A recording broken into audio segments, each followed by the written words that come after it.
Fatima and Javis? Good? Yes. All right. Well, the appointed time has come, so we'll go ahead and begin our meeting. Thank you for being here today.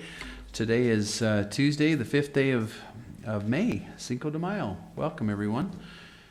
2015, and it's the regular meeting of the Board of Weber County Commissioners. We'll call the meeting to order. We'll begin our meeting today by having an invocation offered by Mr. Brad D., our Director of Administrative Services here in the county, after which the Pledge of Allegiance will be led today by Ricky Hatch, our Clerk Auditor, and the Thought of the Day directly after by Commissioner Ebert. Thank you, Commissioner. Our kind and gracious Father in heaven, we humbly bow our heads before Thee this beautiful morning, before this commission meeting, with gratitude in our hearts for the many blessings that flow from Thy bounteous hand. Father, we ask Thy blessings upon us all, and especially upon these commissioners, that they might serve the public, and they might do so in a pleasing manner in Thy sight. We ask Thy blessings, all decisions here might be in benefit to them, to the public whom we serve, and we might do the things that Thou would have us do with our lives. We again thank Thee for the blessings that come into us in this free nation and this free country, and for all the freedoms which we enjoy. And we pray at this time for those in harm's way throughout the world and those in the service that protect our freedoms, and ask Thy blessings upon the men and women throughout the world. We thank Thee for all of these things and Thy continued blessings upon us. In the name of Jesus Christ, amen. Amen. Thank you, sir. Ricky, you're next. Ready? Begin. I pledge allegiance to the flag of the United States of America and to the republic for which it stands, one nation under God, indivisible, with liberty and justice for all.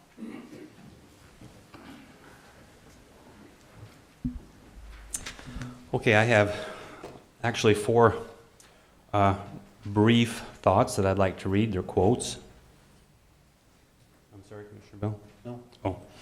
The first is, invest in the future because that is where you're going to spend the rest of your life.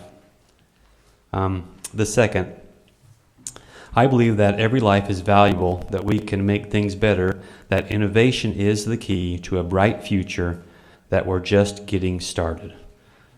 The third, neither a wise man nor a brave man lies down on the tracks of history to wait for the train of the future to run him over.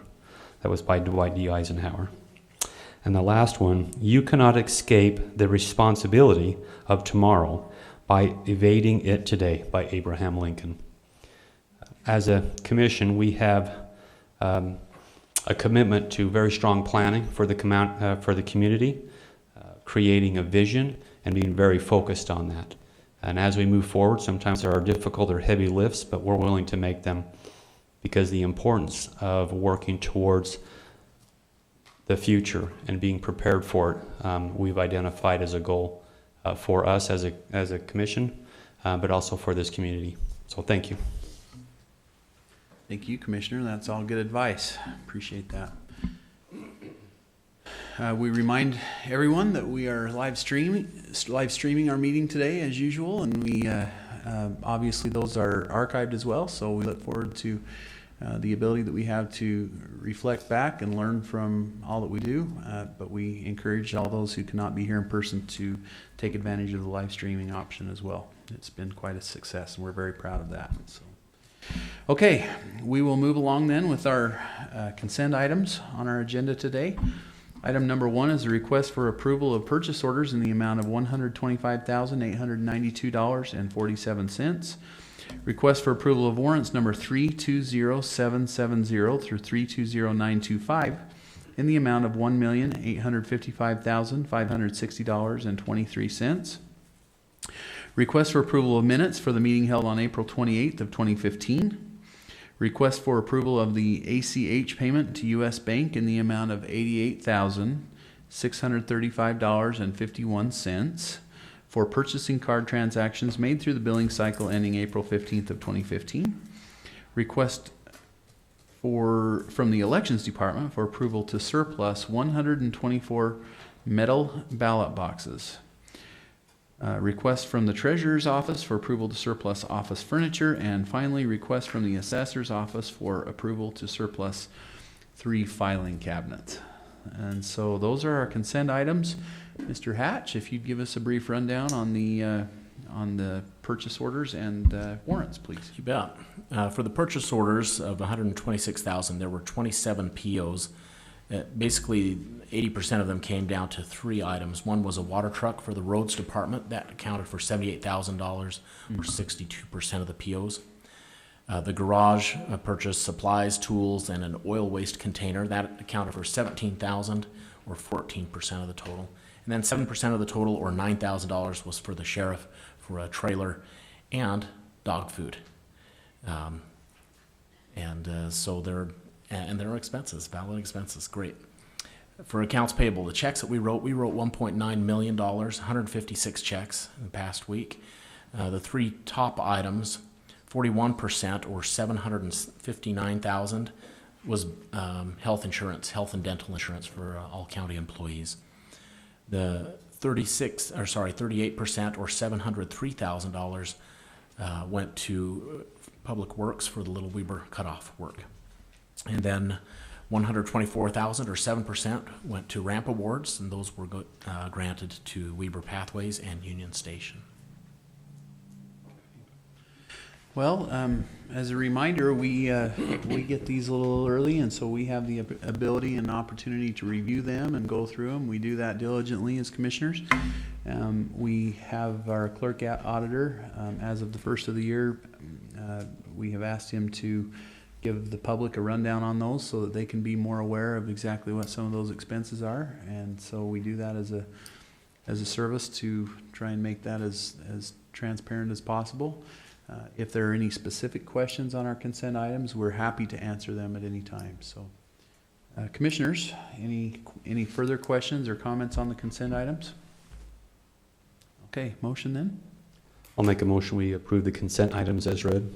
I second that. Okay, we have a motion and a second then to approve and adopt the consent items as read before us. Is there discussion of that motion? Okay, seeing none, all in favor say aye. Aye. Aye. Any opposed? Motion passes unanimously. Thank you. To our action items. Item number 1 is the second reading of the updated Conflict of Interest Ordinance, number 2.9.1H. And Lynn Taylor from our Clerk Auditor's Office, Chief Deputy, is here to present this for us today. Lynn, how are you today? Doing great, Commissioners. How you doing? Wonderful. Great. Thanks for Excellent. being here. The second and final reading of the ordinance to amend conflict of interest. And just as a reminder, for the record, as the clerk auditor was going through a review of different policies and ordinances, there seemed to be a section that was missing from this one, and we did some comparisons with other counties. Found out that Salt Lake County in particular had an almost identical word-for-word first section, but then a second section that seemed very applicable. So we've just copied what Salt Lake had, added that second section, which will govern if there's a conflict of interest of any member of the county. It will ensure that they are not involved in selection, and that also the purchasing department will certify that all of our regular ordinances and policies in procurement were followed.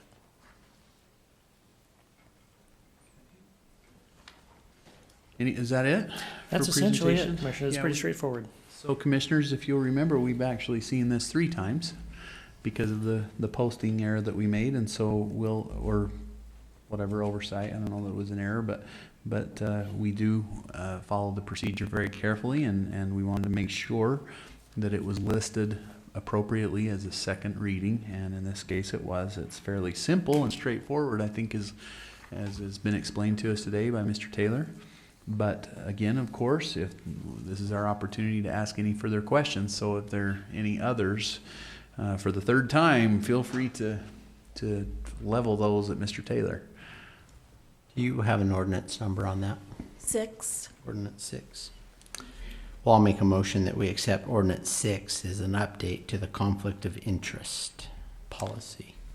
Or ordinance. It's an ordinance, not a policy. Second. Okay, I do have a motion and a second then to approve and adopt ordinance number 6, updating the conflict of interest ordinance number 2.9.1. And just with that, think, Mr. Taylor, we're kind of at the tail end here of quite a bit of this, of the rewrite of some of these policies and procedures and this particular ordinance. And we know that it has been a significant amount of your time lately, and we appreciate you taking these on. First of all, recognizing when there has been something that we should change, and then being willing to dig in and go find those proper changes and make them happen. So thank you. I'd just also like to add that all of the different departments we've worked with have been just exceptional in helping us identify ways to make these really working really well for citizens of the county and the folks that work in the county. It includes the all the different departments, the attorney, the assessor, the recorder, surveyor, commissioners. Everybody has just been very open and cooperative and helpful in all of this. So I'd just like to thank all of the different departments that have helped out with that. Thank you. We appreciate that, and that's there is really a good feeling right now in the county of collaboration and working together. So we appreciate you pointing that out as well. We feel the same. Okay, we do have a motion and a second then on the floor. This will be an ordinance, so it's a roll call vote. Fatima? Commissioner Bell, Aye. Commissioner Ebert, Aye. Chair Gibson, Aye. The motion passes. Thank you. Appreciate that, Lynn. Okay, we'll move to item number 2 on our agenda. Mr. Pierce, if you would come up, that's a contract by and between Weber County and Westlake Development to provide general contract work. Yes, Commissioners, as you just stated, from time to time with turnover in our property management area, we have some skills at some times and other times we have other skills. And right now with the extensive remodeling of sections of the Weber Center that is taking place, we needed assistance in drywall and door cutting and window placements and those kinds of things. So we've entered into a contract here with Mr. Jeff Obrey from Westlake Development to provide those services on an as-needed basis for the next 2 years. So this is something that will be very helpful to us. It's kind of an on-call person who can come in and provide these services when needed. I'd be happy to answer any other questions that you have. Okay. You do have the contract before us, Commissioners. Is there any questions for Mr. Pierce? Mr. Pierce, reviewing the contract, it specifically says on unit price, drywall, door frames, side lights, and painting. Are they limited to just providing those services? That's what we've contracted for, yes. For those 4 services? Most of the other things that are going on down there with regard to the framing, the electric work and those kinds of things, our staff is doing. We have brought in Treasure Fire Prevention to do the sprinkling system, and we are having an HVAC system company come in to help us reroute some of the HVAC components. I know we have some grid work being done for the ceilings. Would they be doing something like that also? Our staff is doing that. Okay. Yes. All right, that's all I have. I just want to point out that I see the companies from Hooper, and I again appreciate the fact that we, whenever we possibly can, look at opportunities to hire local contractors. Yeah, we've had Mr. Obrey on some smaller contracts in the past, and he's done very excellent work for us, and so we're happy to have him on board now under these conditions. We have an awful lot of folks looking for work right here in our own county from time to time, and I appreciate that emphasis. Okay, Commissioner, any questions or comments? Nope, looks good.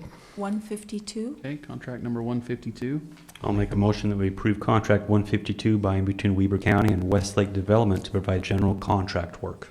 I second it. Okay, we do have a motion and a second then to approve and adopt contract number 152. Is there discussion to that motion?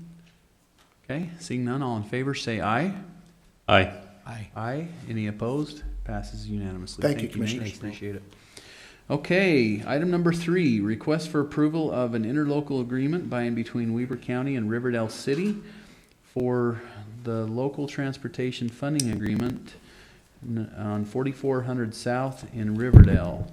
And Larson from Economic Development is the presenter here, and I notice we do have the Riverdale City Manager who came in, so we appreciate you being here as well. And feel free, if you want to pipe in here, feel free to jump in on this presentation, okay?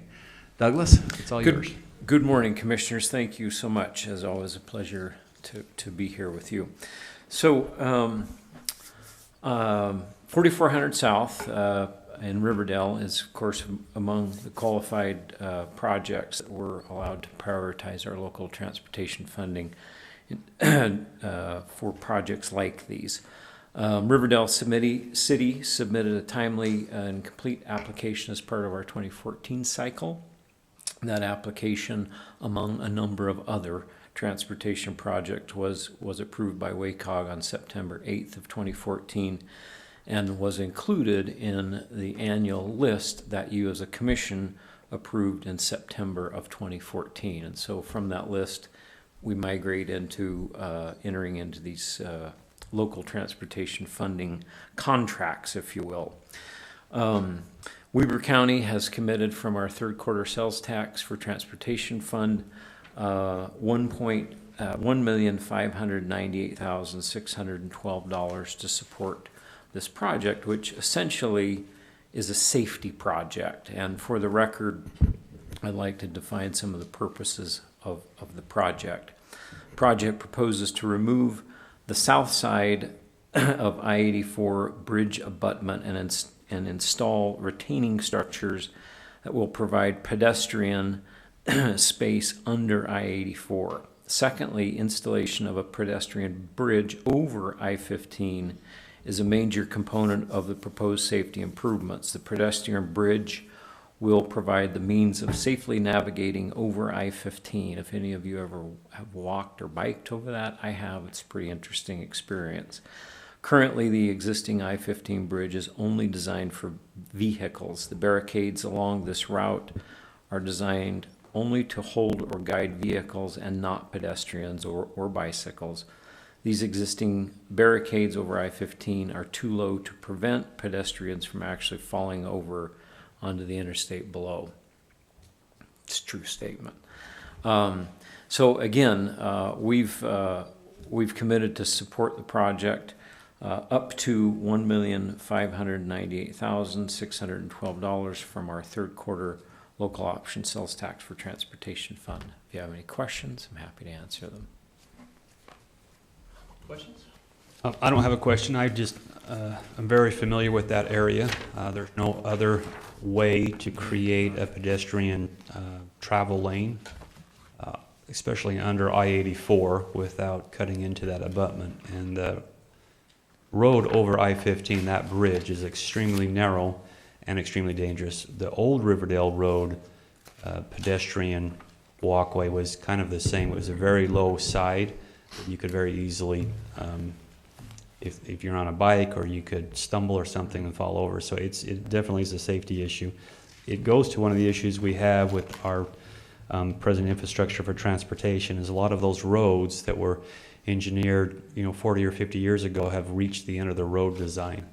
And as we look for infrastructure issues, not only in building new roads, but maintaining and then creating a better road design for present use is really important. So I support this. This is a project that's we've needed for a long time.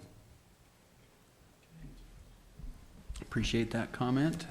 Commissioner Bell, anything else you'd like to add? We appreciate what you're doing there, Doug, and people I'm sure are aware that this is new to Weber County, these funds that we have. We've started many years ago. Probably Doug may even been part of it when they started putting together that fund, and now it's grown into some money that we can do some pretty neat projects. And Doug wears a couple of hats in our county, and he keeps pretty busy. Thank you, Doug. Busy. It's an honor and a pleasure. Thanks for the opportunity. Appreciate that, Douglas. All right, any other questions? Anything you'd like to add from Riverdale City, sir? If you'd like, come on up. It'll be the time.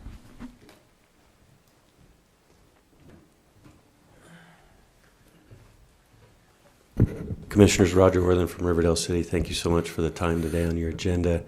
Appreciate Doug and his staff and you as a commission and the citizens of Weber County. It's a great project, as Commissioner Bell mentions. And you're right, if you really look at, there's no pedestrian or bicycle path in that area. You go north, you're on 31st Street. You go south, you're on Riverdale Road, 5600 south further, down by Hillfield. There's just really no way to maneuver east-west if you're on a bike or a pedestrian. We think this is a great enhancement to Weber County, to pedestrians, and to the safety of bicyclists that use that area.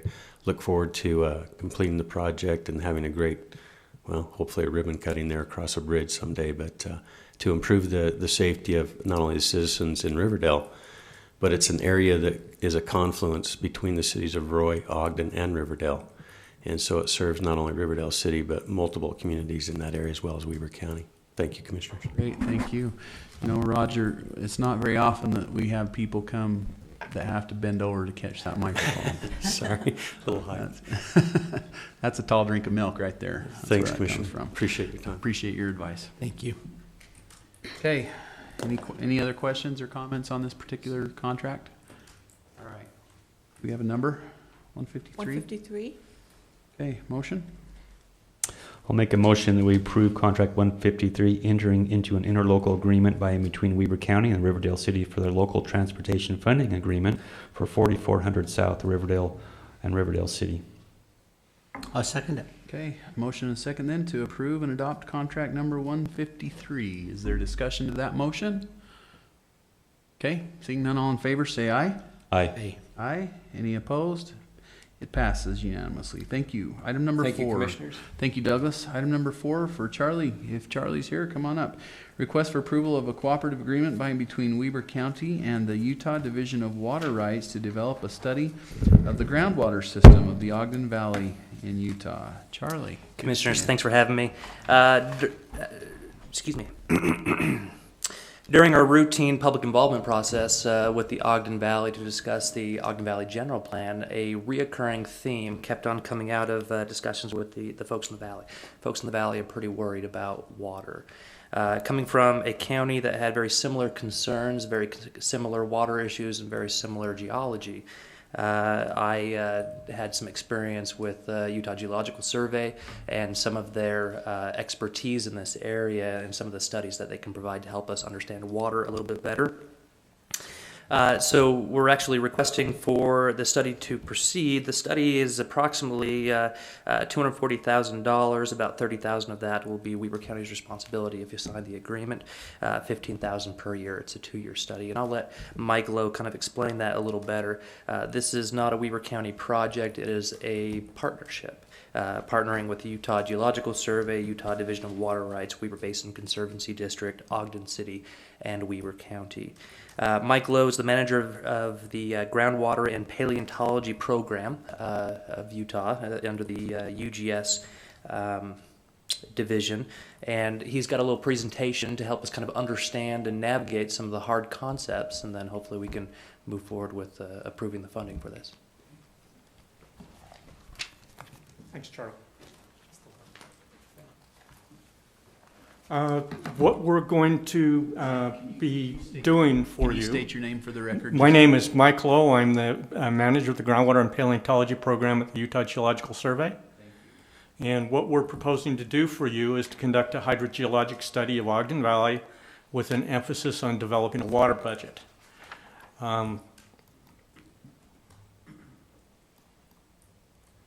The primary goals of the study are to characterize the hydrogeology of Ogden Valley Drainage Basin as it pertains to the occurrence and flow of groundwater, and to develop a water budget for the drainage basin that includes all of the water budget components, including recharge and discharge. And so what we're talking about is a fairly large study area. As you can see, the study area encompasses the boundaries between Morgan Valley, Rich Valley, Cache Valley, Box Elder County, and then it runs down the crest of the Wasatch Range to separate the upper valley from the lower valley.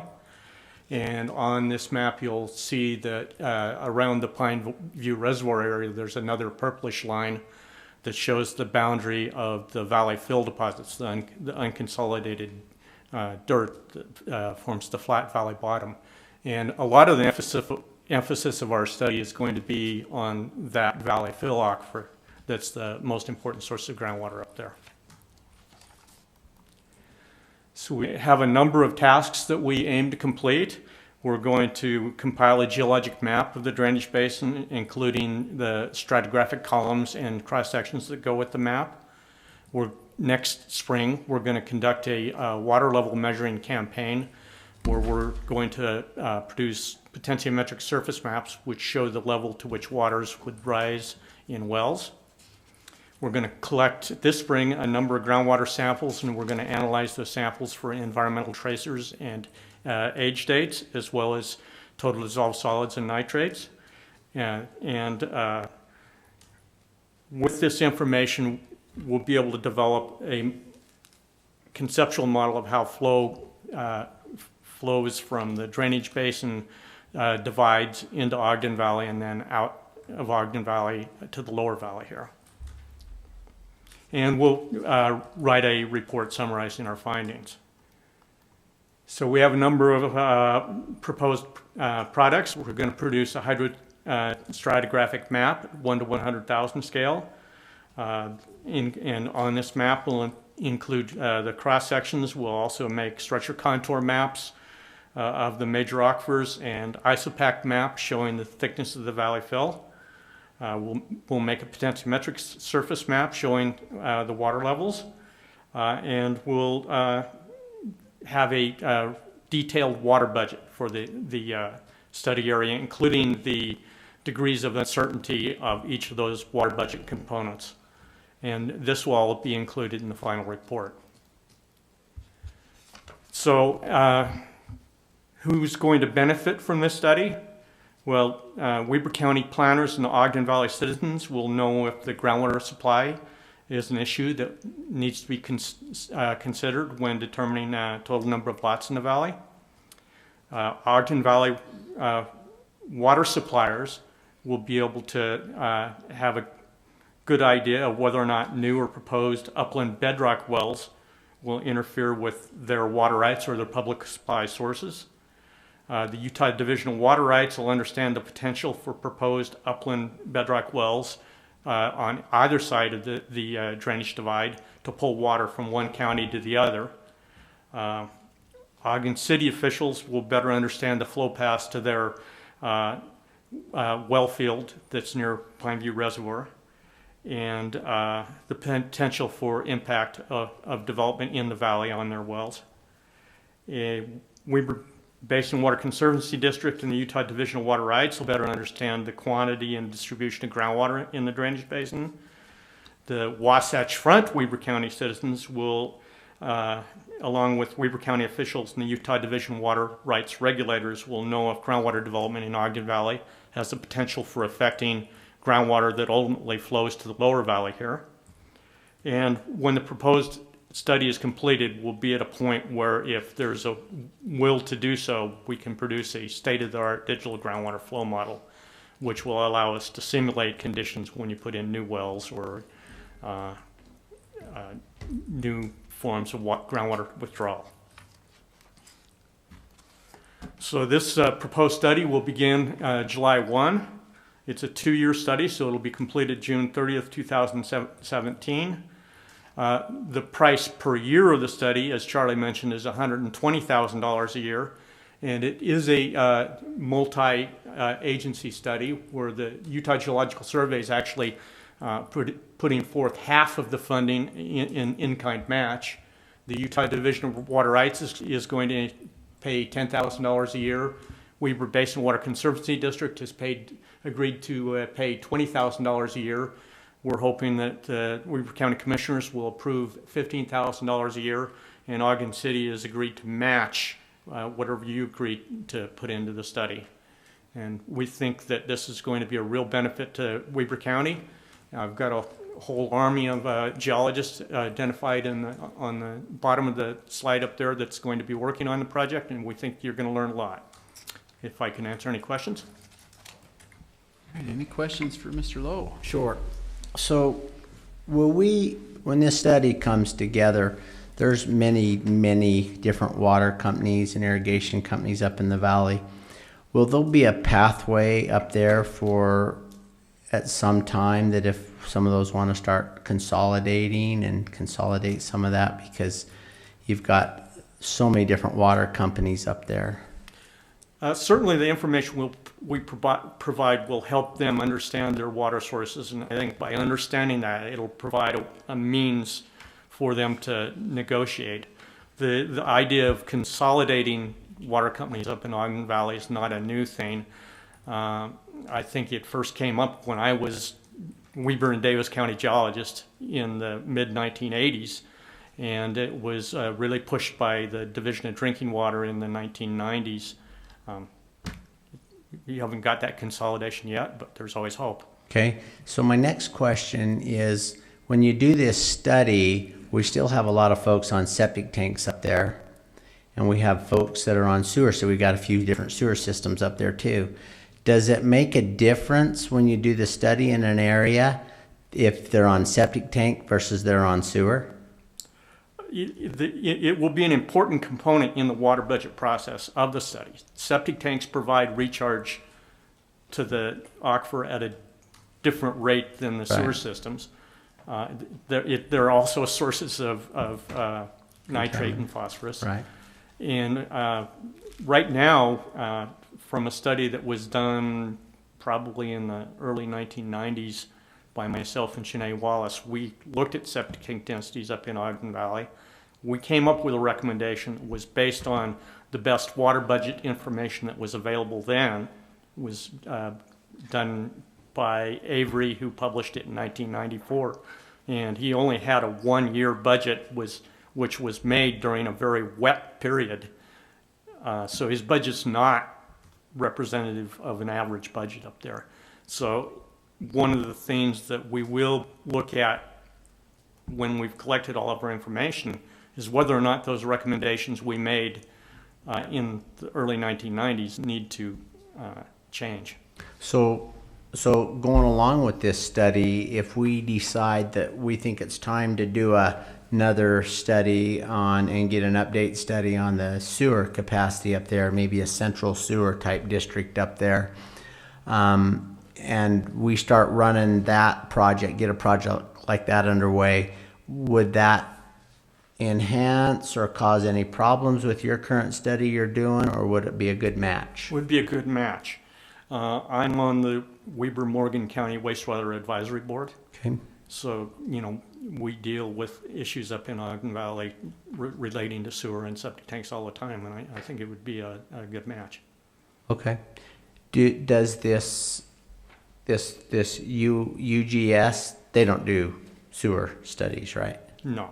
They don't do that. We do septic tank density studies, and, Right. and we have some expertise in septic tank systems, but not sewers. Because eventually, I mean, the day will come that we're going to probably have to have a sewer system up there. It may not be in our lives, but eventually I would hope so. it would come to that, unless we put the wall up in the canyon and said no more entrance. And Yeah. but I don't see that happening. That's always been a goal, is to get a sewer system up there. There are real difficulties in, if you're going to run it down to the lower valley, you have limitations for trunk lines. If you're going to build a system up there. Because if we put it in the lower valley, from what I understand, and we ship it down the lower valley, that means we're taking all that resource that we use for the valley, whatever percentage of the water that we keep up there, then it's recharging in the valley. It's not coming up on top. So it probably, in your estimate, would it be best to do a system up in the valley somewhere, or to run it down to the lower valley? I would think it would be better to do a system up in the valley up there, but there are difficulties finding a suitable site that would serve the entire valley. Okay. Well, thank you. I appreciate it. Consider, huh? I didn't know I was going to be talking about. I'm sewer sorry. systems. I'm sorry. But I have been on the wastewater committee for a long time, so we have some understanding. Good. Well, sometimes, just like in any other meeting, this meeting is a brainstorm session where we all have thoughts that are, it's good to get out on the table. So we appreciate you. I just want to say thank you for being willing to do this. I mean, it's clear, I think, from the presentation from our planner, Mr. Ewart, that we are always in need of good information. Yeah. Well, it's a privilege. I started my career as Weber Davis County geologist. One of the first projects that Graham Shearer, the planning director, then handed me was to look at the water situation up in Ogden Valley, and I'm getting near the end of my career. Maybe I'll finish up where I started. That's great. We appreciate that. Thank you so much. Well, and we just, to me, as we look at the opportunity here, it looks like there's an awful lot of valuable partners to join with us here, and I can't imagine, why we wouldn't want to have access to that information, to all that information, especially with the buy-in from all of these interested partners. So we're grateful for Mr. Ewart. I'm assuming for, I don't know, the idea or the willingness to put this together. I only asked a question. Mr. Lowe, for your willingness to participate with us, and we'll take any information that we can get with this level of partnership. So thank you so much for being willing to do this. All right, any other questions then? All right, let's go ahead and have a motion. I'll make a motion. Is there a number on this? 154. I'll make a motion that we accept contract number 154, cooperative agreement by and between Weber County and Utah Division of Water Rights to develop a study of groundwater system in the Ogden Valley, Utah. Do I have a second? Second. Okay, motion and second then to approve and adopt contract number 154. Is there discussion of that motion? Seeing none, all in favor say aye. Aye. Aye, the motion passes. Thank you. Appreciate your effort there. All right, to item number 5. Item number 5 is a request for approval of a contract by and between Weber County and Black Sun LLC for lease of property located at 2520 North, 1500 West in Ogden. Mr. Jones from our Sheriff's Office is here, and for those of you not aware, that is the Swanson Tactical Training Range. So, Eric. Morning, Commissioners. How are you doing? Great. So in regards to this lease agreement, how important it is to the training complex itself, the warehouse in question that we're looking to lease currently contains the Simunition Village, the Defensive Tactics Area, classrooms, and the TI Training Lab. These are all integral parts of the Weber County Sports Shooting Complex, which is the public and law enforcement training complex. Agencies all over Weber County use this training facility, as well as Weber State Police Academy and other police agencies outside of the county. The importance to stress the importance of it, with the recent civil unrest across the country, the demand by the public for further police training in regards to use of force is very evident, and this training facility provides us a place to continue that training for law enforcement throughout Weber County. It'll serve the residents of Weber County and the agencies within Weber County that serve those residents. You had to bring all that up. I had to bring all that up. Because never mind. It's frustrating, isn't it? Yes, sir. Frustrating to see some of the stuff that's going on. So, tell me where we're at on getting the conversions done on the rifle range, pistol range, where we think we're looking, kind of a time frame. We are meeting today with the attorneys to go over the contract with Action Target. It's been awarded, but they had some questions in regards to the terms. So we're meeting today at 1:30. Our hopes is still to have the 50-yard range open by the end of June. The contracts have both been awarded to Peterson and Action Target, so we're hoping to have that done by the end of June. And then the engineers and Action Target and Peterson are working on the baffle designs for the rifle range, which would possibly be later this fall. Great. Well, I appreciate what you're doing there. I know you've been working hard on that, and it seems like every time you come up, you have little stumbling blocks in that, and we appreciate that because we get a lot of inquiry from the public, and we want those, get those facilities up and running, and I think we're going to be kind of busy out there. I have a feeling. We have prepared a training video, or a video rather, advertising the place that will present to the NRA this Friday and seeking donations to help continue. Okay. Any further discussion to the motion on contract number 155? If there are none, we'll go ahead and vote. All in favor say aye. Aye. Aye. Any opposed? It passes. Just a note that Eric has his wingman with him, the sheriff's with us today. We appreciate having you here and come out and visit with us.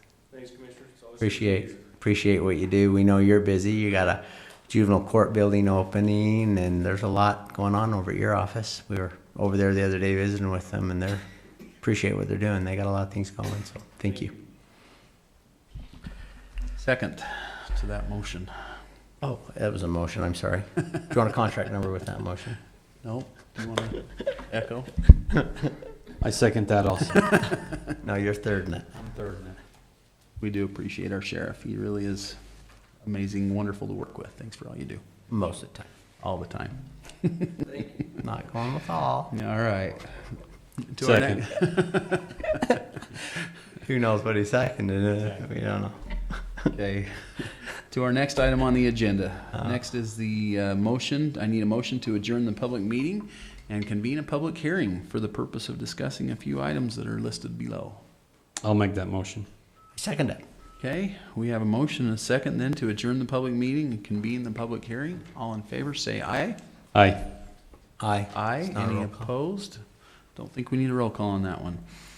Okay, item number 2, so we're in our public hearing. So item number 2 is the request for a public hearing to consider and take action on a request to amend the Weber County Land Use Code to provide clarifications in the regulations and permissions of main buildings and main uses and accessory uses. And I'm guessing that's Charlie. Charlie, welcome back to the podium. Thank you. I spent almost a year away from the podium, and I'm going to knock all my chances for this year out in one meeting if I can. Hey. Just kidding. So, You main can and come back accessory anytime uses. you want. Oh, thank you. Main and accessory uses in the Weber County Land Use Code. There's been a little bit of debate in the past about how to specifically regulate them. In fact, there's one term that I have never heard before until I came here, which is a barnuminium. And I don't know if any of you are familiar with what a barnuminium is. No. But apparently at some point in the past, and this has happened in multiple occasions, but an open air land use like farming may have required a main structure or a main building before it allowed an accessory building. And in one particular case that a member of the public brought up at the Western Weaver Planning Commission public hearing was that a gentleman was required, in order to build a barn, to construct a residence inside of it first in order for that to be an allowed use on that open air use of land. And so we're trying to help clarify some of the ordinances so those kinds of incidentals, I call those casualties of zoning, those kinds of incidences don't have to happen.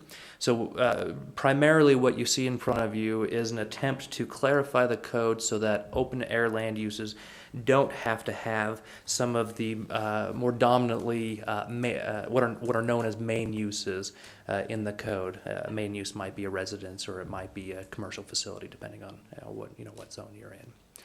So the intent here is to allow open air land uses. For example, the person with the agricultural use to be able to build a barn on that property without having to build whatever other primary use is allowed in the zone. This is only applicable to properties that don't have other structures on them right now. The old definition of main use versus accessory use, if it was accessory, you first had to have a main use, if it's an accessory building, you first had to have a main building established.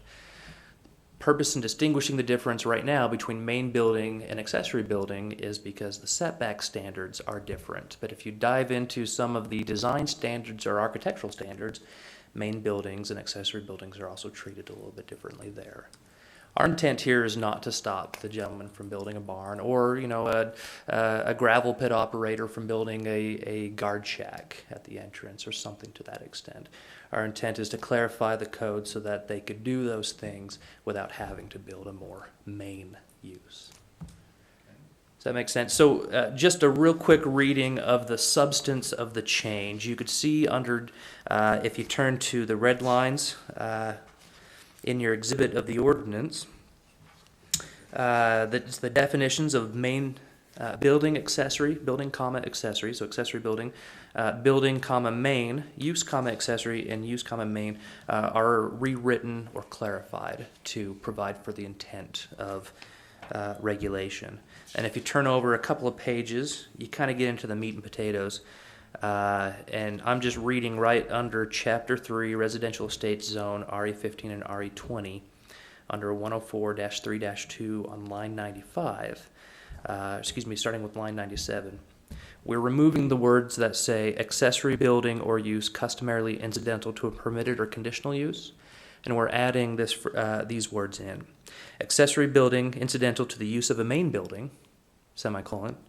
Main building designed or used to accommodate the main use to which the premises are devoted. That's the key. That's the one we're talking about.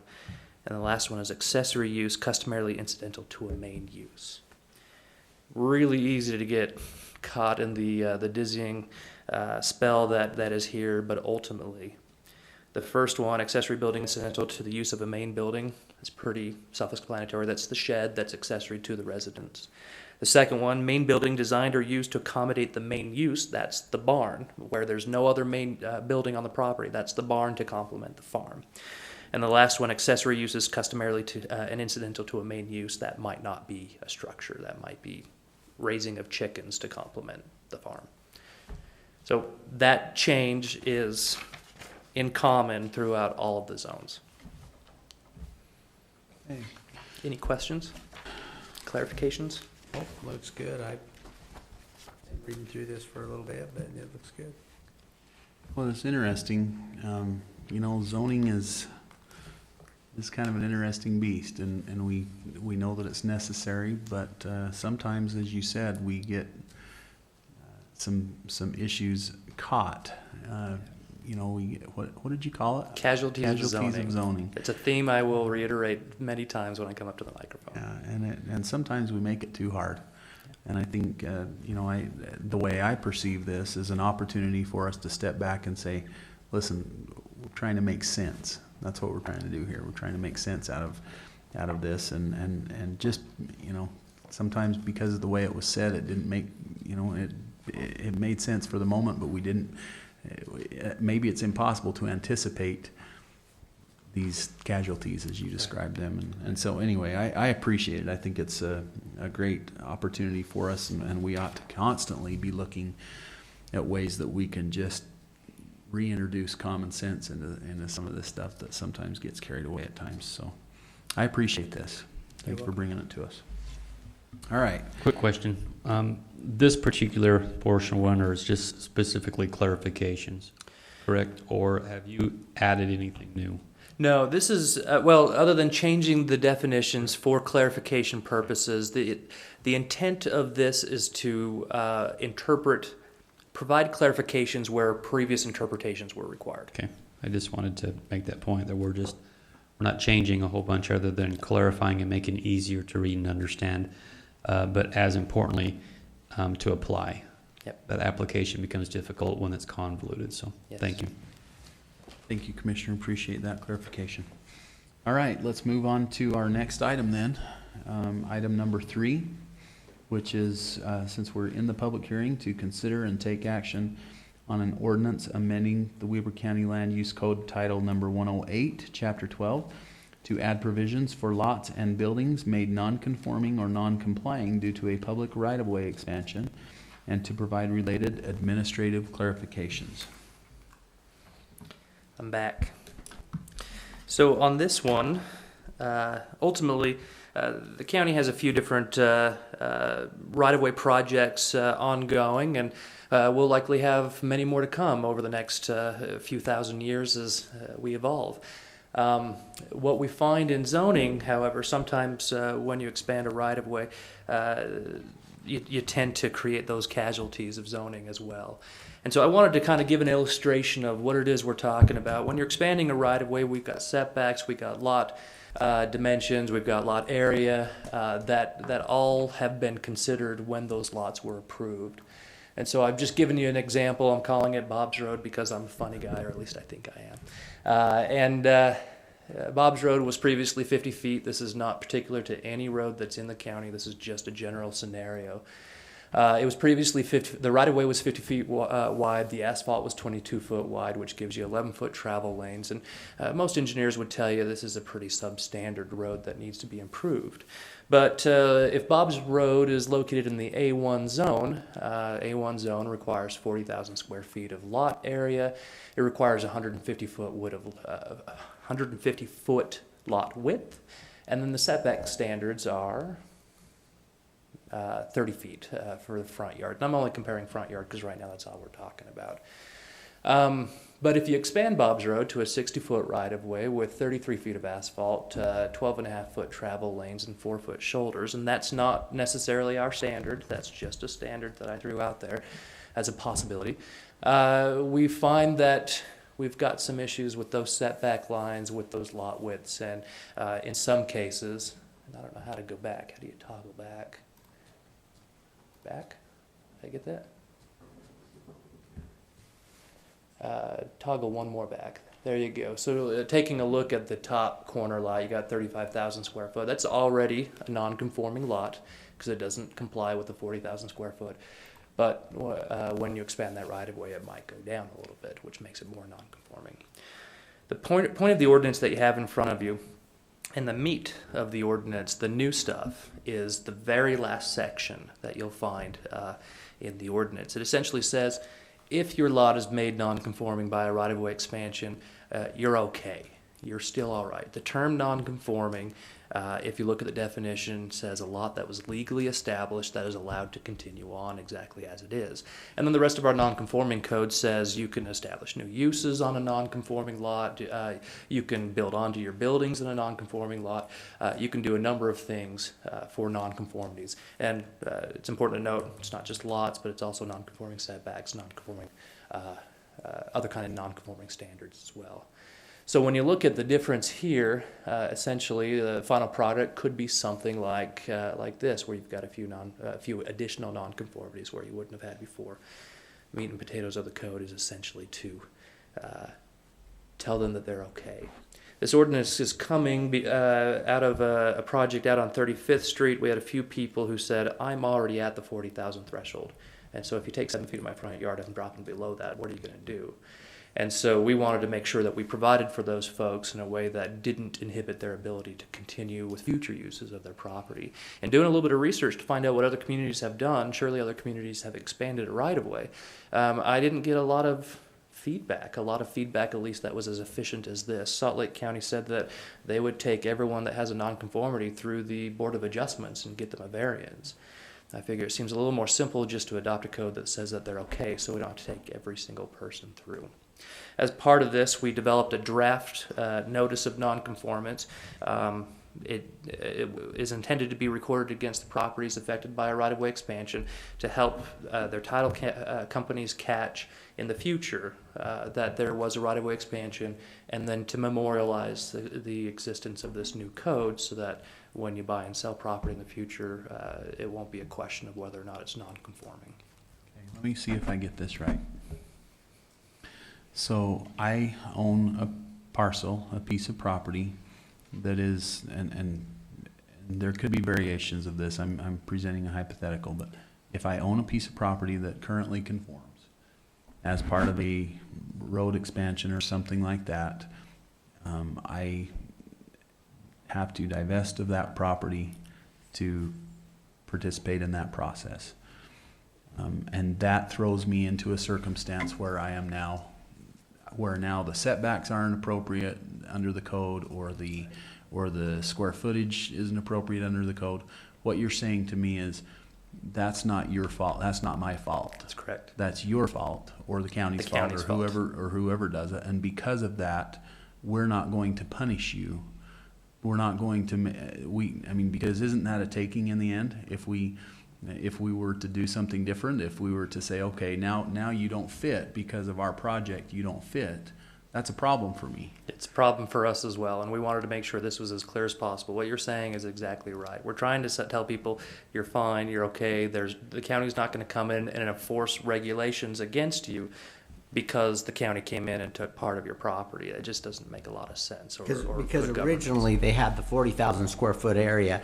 You've taken a bunch of their property, now they're down to 30,000 square foot area. And they say, well, I still want to add a garage on my property or a storage or whatever reason it is. In our normal code would say, no, you can't do it because you don't got enough space. But we're saying, no, he can still do that, or the property owner can still do that because they were conforming before we took from them. That is the essence of it. Okay. Now, a small caveat, if you push the setback back further, so let's take maybe this house as an example. You got maybe 10 feet that sticks out. Right. As long as you're not, you build a garage onto the side, as long as you're not building the garage closer to the new road than what the existing residence is, you're still golden. But they could still build their garage, even though we're in the one you were just putting, they could still build a garage even with the house, right? Yep. Even though the house is in the war zone, they could still do that. Okay. Yeah, and our existing non-conforming code actually provides for that. So what this does is it says, we're going to call these non-conforming, we're not going to make you go through a Board of Adjustments process to get a variance, we're just going to, across the board, categorize you as a legal lot that is non-conforming. I like it, instead of have to go through all The word non-conforming hoops. throws people off, Yeah. and it's not intended to. Right. It's essentially establishing a legal status of a lot. Well, and we have to make it easier. I mean, to make everybody go through a Board of Adjustment hearing, it's silly. Again, it's punishing them for something that they have no control over. Right. And it's sometimes expensive, it's a challenge. And when we do projects like this, they do affect people, real people. And a lot of times we say, well, we're gonna pay you for the property and that's it. Well, these are some of those impacts that we have a hard time putting a price tag on. And so the reality is, having an opportunity to fix these, I think, is a huge benefit. Tell me about the Planning Commission. What's the status with what happened with the Planning Commission on this issue? So the Ogden Valley, we actually had it for discussion with the Ogden Valley a lot earlier than their original discussion was. We went through really a work session process, and they had a lot of stuff on their plate. So we started this back in November. It's been a little bit of a process, and I'm going to be happy to get it off my desk. But the Ogden Valley, ultimately, they said, good. We're good to go with this. In Western Weber County, they also said we're good to go with this on a majority vote. There was one dissenting vote, and the dissenting vote was it's a matter of timing. Because of some of the projects that are going on right now, it just seems like there's some public opinion that could have been better satisfied if this came before all of that was going down or well after.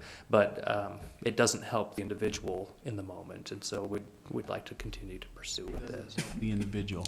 It doesn't help the individual landowner today if we wait to adopt it. Okay, that's what I was gonna say. I mean, I can't imagine, I understand that there are those who would like to make this about one particular project, but even if that's the case, shouldn't we We've protect identified a problem, we property should- owners within that particular project or any other and say, let's fix this for them? I mean, why would we punish someone even if we're in the middle of a project? And in fact, maybe more so, maybe this is more the time to fix it because we've identified a particular, anyway, okay. So help me understand why somebody would vote no on this. Help me, I don't understand You that. probably have to talk to them. You probably shouldn't. It's hard for me to Supposition. speculate Okay. on that. Because it seems to me it's giving people more freedom, it's protected them more, it's opened the whole world up, and I can't see any reason why somebody would vote no. I'm just trying to, in my mind, trying to figure out why this is a bad thing. That to me seems a little. Well, it's a matter of fairness to me. I mean, we can't expect people, again, to have something thrust upon them and then punish them because we thrust it upon them. I mean, because of it's a public good, and so anyway, maybe I'm missing something. If there's someone here from the public who would like to address this, I do recognize one individual one of my neighbors that if he wants to come up, he's welcome to. He doesn't need to, but we appreciate it. Is there any other questions for? Real quick. So under section 108-12-1, it talks about maintenance, repairs, and alterations, and it specifically addresses modified lots or structures. If we're going to add this, we probably should maybe put something in there. Now, I may be doing apples to oranges, but where the... What section again? So it's section 108-12, and I'm looking at 2, and it says dwellings or other structures built on lots or parcels which were once legal but have since been red line made illegal, and blue line modified in a manner that is in violation of applicable laws shall not be issued land or use or building permits, yada, yada, yada. And it sounds like this right-of-way acquisition is maybe an exception to that. So Yeah. I'm not 100% sure, but I just want to make sure that we don't have something in here that someone could misread. So the tool in that language essentially is, the language is intended to identify that if the landowner goes and modifies the lot themselves, and creates their own problem, that's not Correct. necessarily acceptable. And that's how I read it, but that's not what it specifically says. It doesn't place the onus on a specific individual or entity. It just says that if it once was legal, that it has since been made or modified in a manner, and the modification is by the right-of-way acquisition. You may just want to put something in there eventually that that gives that exception to What line it was, number are you on? 68. That's the line number I have. I'm not sure what you will have. It'll be the same. It's section 1082-2. That was the only concern as I read through that, as this specific point came out. There was nothing on who made the modification. It just says that it's been modified. Now, I don't know if it's up higher, but that's what I read. Okay, I'll make a note of Just, that. just as a point. That would be my only concern. And I concur. This is identifying that one of the issues sometimes we have in government is we have issues and problems. We identify them, we don't fix them. And so I agree with Commissioner Bell that we identify something quickly, we move to fix it quickly, and then we have people that don't agree with it. I don't understand that. It's a head scratcher to me. So we want to be responsive to problems and issues and address them as quickly as we can. So thank you for identifying that and fixing it. You're welcome. Okay, if there's no other questions for now, this would be the time for public comment. And again, this seems like a no-brainer to me, but this is the opportunity to, if we're missing something, if I'm missing something in my interpretation here, if there's anybody who would like to share that, this is the time to see it, to hear it. So this is the time for public comment. If you have a comment that you'd like to make regarding either of these two issues that we've discussed here so far, please come to the microphone and state your name for the record.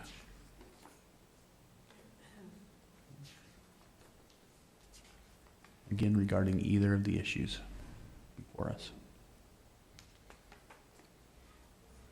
Okay, seems like there are none who would like to comment. Okay, then we'll move then to the next item on the agenda, which is that I need a motion to adjourn the public hearing and move back into the public meeting so that we can take action on the two items. I'll make a motion that we adjourn our public hearing and reconvene in a public meeting. Second. Okay, we do have a motion and a second then to adjourn the public hearing and reconvene the public meeting. Is there discussion of that motion? Seeing none, all in favor say aye. Aye. Aye. We're back in our public meeting.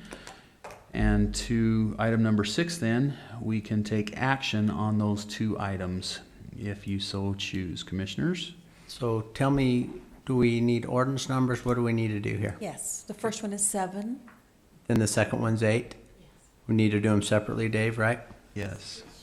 I'll make a motion that we accept ordinance number 7 with amendments to the Weber County Land Use Code, clarification in the regulation and permissions of main buildings, main uses, and accessory uses. Second. Okay, motion and a second then to approve and adopt ordinance number 7 as it has been explained to us. Is there discussion to that motion? Okay, seeing none, roll call vote. Commissioner Bell? Aye. Commissioner Ebert? Aye. Chair Gibson? Aye. The motion passes unanimously. Thank you. Item number, and this, we'll move to the next one, which would be ordinance number 8 or item number 3 on the public hearing agenda.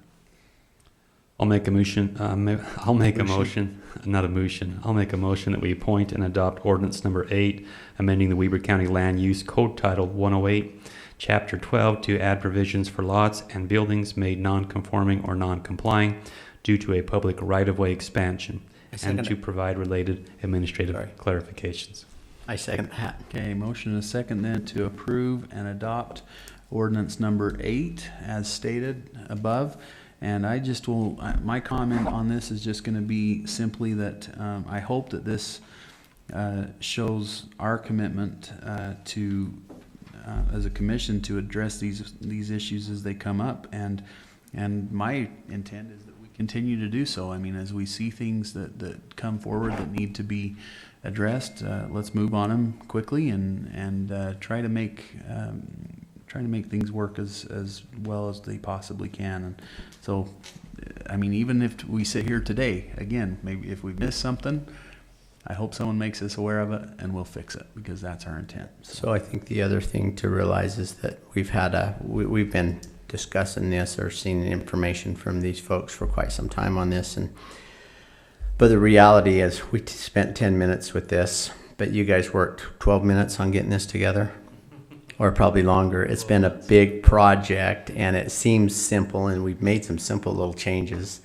but they work continuously in our planning department. Sean runs our planning department, our director's here. And we deal with them every day. There's not a day that doesn't go by that planning or engineering is not up in our offices, bringing us up to speed on things, what's going on. People have called about something. People have asked a question about something. So we really appreciate them and what they do. They do a great job, and there's just a lot going on in Weaver County right now. So we appreciate you guys. Thank you. And let's not forget the unanimous planning commission recommendation from the Upper Valley on this particular item, and the nearly unanimous from the Lower Valley. I think that's important as well, because they're kind of our eyes and ears out there that kind of see things before we do. So they've vetted it as well. All right, back to our motion then on the floor. Is there a roll call? Let's do a roll call vote. Fatima? Commissioner Bell? Aye. Commissioner Ebert? Aye. Chair Gibson? Aye. The motion passes. Thank you. Okay, we're back to our final item, or to the next item on our agenda, item H, which is the assignment of the Pledge of Allegiance and Thought of the Day for Tuesday, May 12th, 2015 at 10 a.m. It's my recollection that the thought of the day would be Commissioner Bell. Yes. Do that? Absolutely. All right, thank you for accepting that assignment. The Pledge of Allegiance. Dave will lead us in the Pledge of Allegiance. Thank you for that volunteering. And we'll go now to our next item on the agenda, which is our public comment. Is there any from the public who would like to comment? If so, please come to the microphone and state your name for the record. Try to keep your comments to 3 minutes or less. Welcome, sir. Commissioners, thank you. My name is Ron Gleason, live in Huntsville at 252 North, 8750 East. First of all, I'd like to thank you for funding the water study. I think it's vitally important that we understand the amount of water and do the comparison between the paper water and the actual wet water. As you're aware, there is a process underway right now to review the existing Ogden Valley General Plan and possibly make changes to it. I'm standing in front of you today to request that you consider taking no action on any potential changes to the Ogden Valley General Plan until the water study is complete. This is a chicken and egg situation. It's really tough. The planning process and the general plan process is a lengthy one. But if we don't understand what the potential of infrastructure is, potential of water is, some of the decisions that could be made in the general plan may be moot.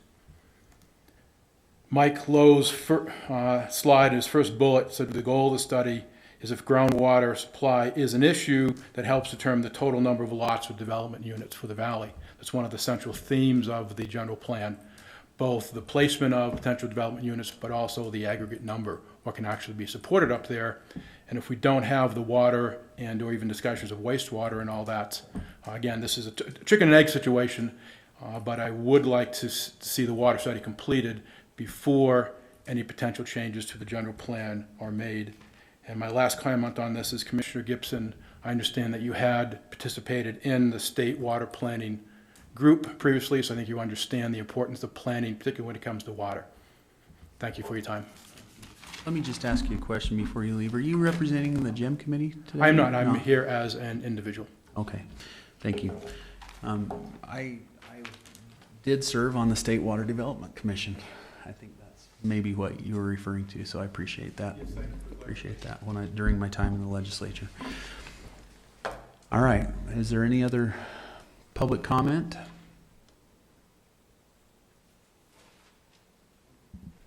Okay, and by the way, Mr. Gleason, I think we received an email from you as well, so thank you for laying that out in person. Okay, thank you. All right, I don't see any other public comments, so I'll make a motion, we adjourn. Second. that, Call that a mission. all in favor? Motion. Aye. He's on a mission. All in favor, say aye. Aye. Aye, Aye we're again. adjourned. Thank you. Let me show you something.